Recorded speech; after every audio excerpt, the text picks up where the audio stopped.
For years, people laughed at the idea of Red Room's infamous dark web live streams where people supposedly paid to watch torture or murder. Impossible, they said. Just a creepypasta!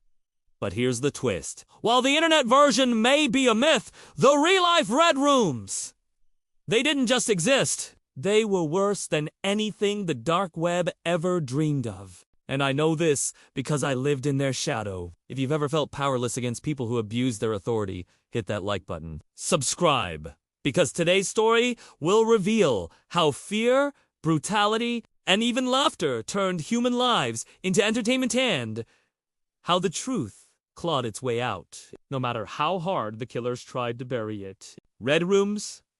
For years, they floated around online forums. People swore they'd seen links dark corners of the web where the rich and deranged could pay in Bitcoin to watch live torture. Most people shrugged it off. Technically, they were right. The logistics made no sense. No verified evidence. Just whispers. Just another internet ghost story! But the thing about myths is that sometimes they're born from a darker truth. I grew up in Syria, and for us, the idea of people turning torture into a show wasn't a distant internet rumor. It was daily reality. The Red Rooms didn't need to be hidden in the dark web. They were hiding in plain sight in prisons, in checkpoints, in the basements of intelligence branches. Build sensory detail. Streets heavy with silence at night, random checkpoints that could decide life or death. Families waiting for relatives who never returned. We all knew the names. Sednaya Prison. Palestine Branch. Air Force Intelligence. Branch 215.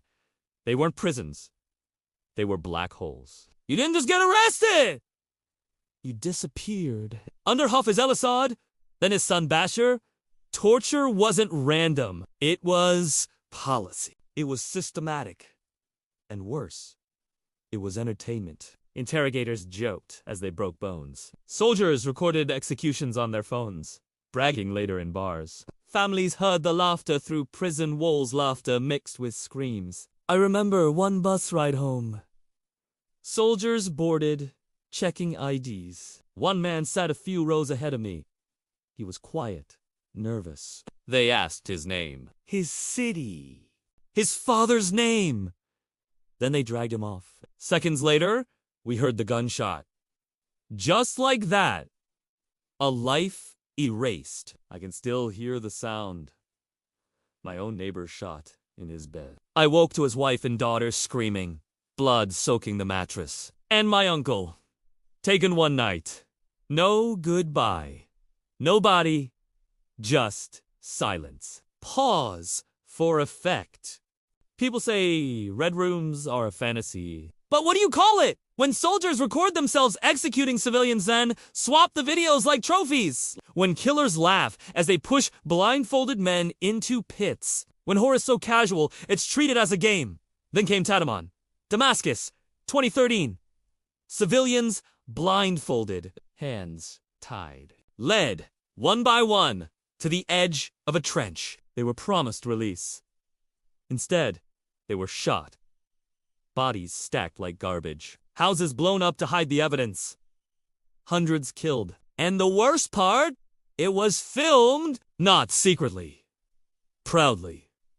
Two men, laughing, joking, carrying out executions as if they were clocking out of work. Tone sharpens, more intense. For years, the footage stayed hidden. But eventually, it leaked. The killers confessed. And suddenly, the world could no longer laugh at the rumors. This wasn't creepy. This was documented. This was real. And here's where the revenge begins. The regime thought they had buried the truth under rubble, under silence, under fear. But they forgot something? Silence doesn't last forever. Evidence leaks! Survivors speak.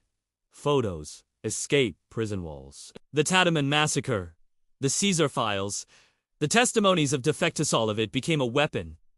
A weapon more powerful than their guns. Because once the world saw the footage, once the laughter of the killers echoed across news screens, the myth of Red Rooms shattered. They wanted secrecy. They got exposure. They wanted denial. They got proof. They wanted control. Instead, their cruelty became their undoing. Think about it.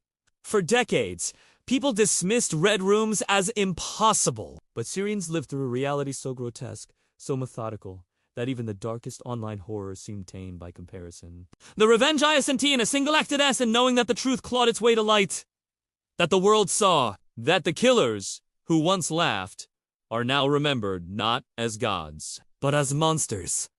Maybe the dark web red room is just a myth. But for us, the real red rooms existed. And no firewall, no denial, no propaganda can erase that truth.